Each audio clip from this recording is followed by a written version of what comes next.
అంశాల వారీగా సలహాలు అడిగితే బాగుంటుంది. అక్కడ ఎక్కడున్నా అసలు చర్చలే తప్పుదో బట్టి చరిత్రలో ఉన్నాయి.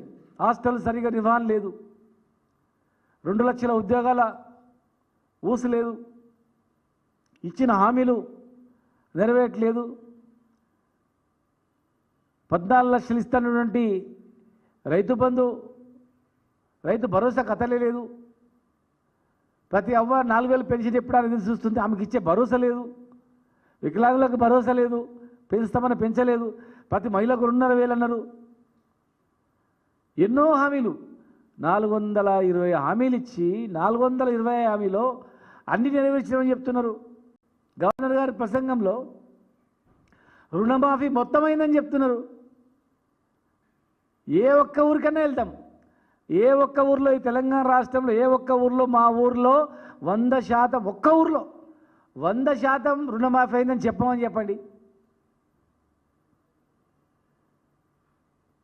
పూర్తిగా సభను తప్పుదో పట్టిస్తూ ప్రజలను తప్పుదో పట్టిస్తూ ఢిల్లీలోనేమో జాతీయ స్థాయిలో నాయకులందరూ తెలంగాణ హామీలు అన్నీ నెరవేరినాయని చెప్తున్నారు. హామీలు మొత్తం ఇచ్చేసిన మారు గ్యారెంటీ అయిపోయినామని చెప్తున్నారు.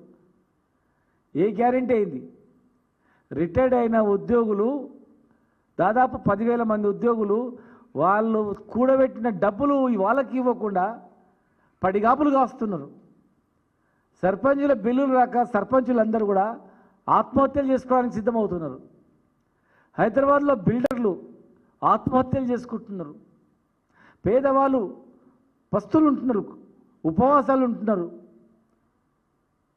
రైతులు ఆందోళనలో ఉన్నారు. విద్యార్థులు హాస్టల్లో ఉన్నటువంటి విద్యార్థులు సంఖ్య తగ్గిపోతుంది. గురుకులాల్లో సగం వరకు ఎంట్రన్స్లో 1,20,00,000 మంది ఎంట్రన్స్ రాస్తే లాస్ట్ అంతకుముందు ఇప్పుడు 70,000 మంది తగ్గిపోయారు. హాస్టల్లో విద్యార్థులు చనిపోతున్నారు. వీటి మీద దృష్టి పెట్టకుండా, చర్చించకుండా, ప్రతిపక్ష సలహాలు సూచనలు తీసుకోకుండా ప్రతిపక్షాల గొంతు నొక్కేస్తూ వెతికి ఏ మాట అన్నాడో దొరికేరా అని చెప్పి అయిపోయి సస్పెండ్ చేద్దాం, 2 రోజులు దీని మీద నడిపిద్దాం, 3 రోజులు నడిపిద్దాం, టైంపాస్ చేసే రీతిలో అవసరం అనుకుంటే బీఆర్ఎస్ పార్టీ ఎమ్మెల్యే అందరినీ కూడా సస్పెండ్ చేసి ఇదే అంశం మీద రేపు లొల్లి చేస్తే ఇగో మీరు గొడవ చేస్తున్నారు, సభలకు అడ్డం వస్తున్నారని అందరినీ కూడా సస్పెండ్ చేసి ఇక మీరు సభ నడుపుకొని సభలో అబద్ధాలతో మాట్లాడుతూ టైంపాస్ చేసి ప్రజలను మాయమాటలు చెప్పి ప్రజలను తప్పుదో పట్టించే రీతిలో ఈ సభను ఉపయోగించుకునే విధంగా అనిపిస్తూ ఉంది. దయచేసి ఇక చాలు, ఇక మీకు నిన్నటి చేసింది అయిపోయింది.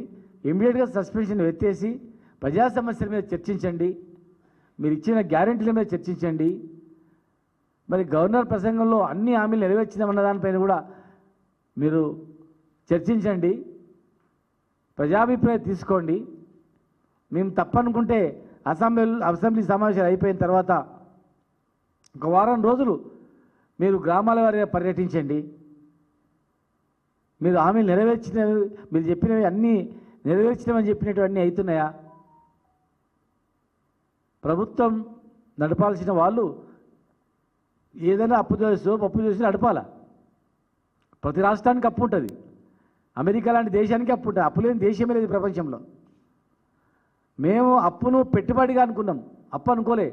దాన్ని పెట్టుబడిగా అనుకొని పెట్టుబడి పెడుతున్నాం అని చెప్పి దాని సంపదను ప్రజలకు పంచినాం.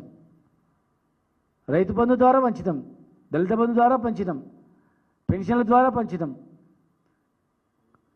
అభివృద్ధి పేరు మీద రోడ్లు వేసి మెడికల్ కాలేజీలు కట్టి హాస్పిటల్ పెట్టి పంచినాం.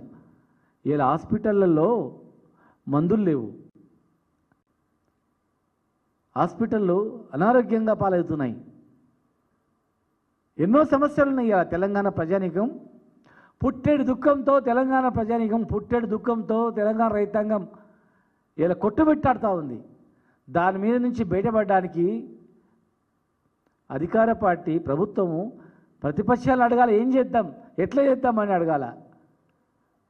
మీ అనుభవంతో మాకు చెప్పండి, మీరు ఎట్లా నడిపిన 10 ఏళ్ళు, మరి మేము కూడా అట్లా నడుపుతాం అడగాల, సూచనలు అడగాల. కానీ జగదీశ్వర్ రెడ్డి గారు మాట్లాడిన దాన్ని వ్యక్తీకరించి ఏదో దళితులు అవమానపరిచిందో అని చెప్పి మాట్లాడి సస్పెండ్ చేసి ఆ సస్పెండ్ పై మీద గొడవ కావాలి, వీళ్ళందరూ మళ్ళీ రేపు లొల్లి చేయాలి, వెలుగులోకి రావాలి, వీళ్ళని కూడా సస్పెండ్ చేయాలి, సభను నడుపుకోవాలి, మా ఇష్టానుసారంగా వ్యవహరించాలి, ఏ బిల్లు పెట్టినా దాని మీద చర్చ జరగకుండా చేయాలనేటువంటి రీతిలో కనిపిస్తూ ఉంది. ఇది పద్ధతి కాదని చెప్పి ప్రజలను ఎదురు చూస్తూ ఉన్నారు. మీరు ఇచ్చిన హామీలపైన చర్చించాలని చెప్పి మీ ద్వారా ప్రభుత్వానికి తెలియజేస్తా ఉన్నాం.